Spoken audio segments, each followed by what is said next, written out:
వరుస బేసి సంఖ్యను మొత్తం ఆ సంఖ్యల సంఖ్యా వర్గానికి సమానమవుతుందట. వరుసగా చూడండి ఎన్ని బేసి సంఖ్యలు ఉన్నాయో వీటన్నిటిని కూడుతున్నాడు. కూడినప్పుడు వీటన్నిటిని లెక్క పెడదాం ఇప్పుడు. 1, 2, 3, 4, 5, 6. ఈ 6 సంఖ్యలు 6 × 6 36గా మారుతుంది. అంటే ఎన్ని బేసి సంఖ్యలు అయితే మనం కూడతామో వాటి యొక్క వర్గానికి ఆ సంఖ్యల యొక్క మొత్తం సమానమవుతుంది. ఇలాంటి ప్రశ్నలు కాస్త తికమక చేస్తాయి. ఉదాహరణకి ఇంకో లెక్క చూడండి. 1 + 3 + 5 + 7 + 9. 5 అంకెలు ఉన్నాయి. వీటిని కూడితే వచ్చింది 25. 5 అంకెలు ఉన్నాయి కాబట్టి 5 × 5 = 25.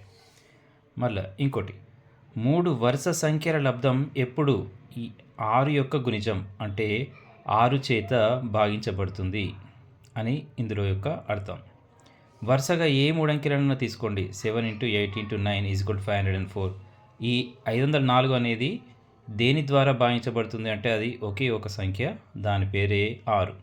ఏ వరుస 3 సంఖ్యని తీసుకున్నా కూడా వచ్చినటువంటి ఆ లబ్ధం అనేది 6 చేత 6కు గుణిజం అవుతుంది. అంటే 6 చేత అది భాగించబడుతుంది అని అర్థం. సంఖ్యను 1, 2, 3 ఇలా మొదలగి సంఖ్యలతో గుణించగా వచ్చే లబ్ధాన్నే ఆ సంఖ్య యొక్క గుణిజాలు అంటారు.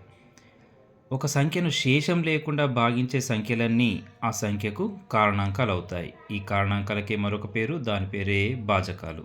5 × 6 = 30 కదా.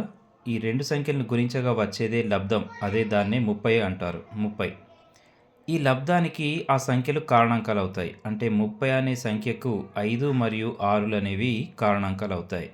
ఇక్కడ ఇంకొకటి ఉందండి, గుణ్యము ఇంటూ గుణకము = లబ్ధం.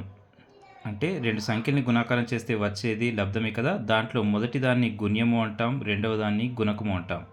ఉదాహరణకి 5 × 6 = 30 అనే గుణకారంలో మొదట ఉన్న 5ను గుణ్యమని పిలుస్తాం, 6ని గుణకమని పిలుస్తాం.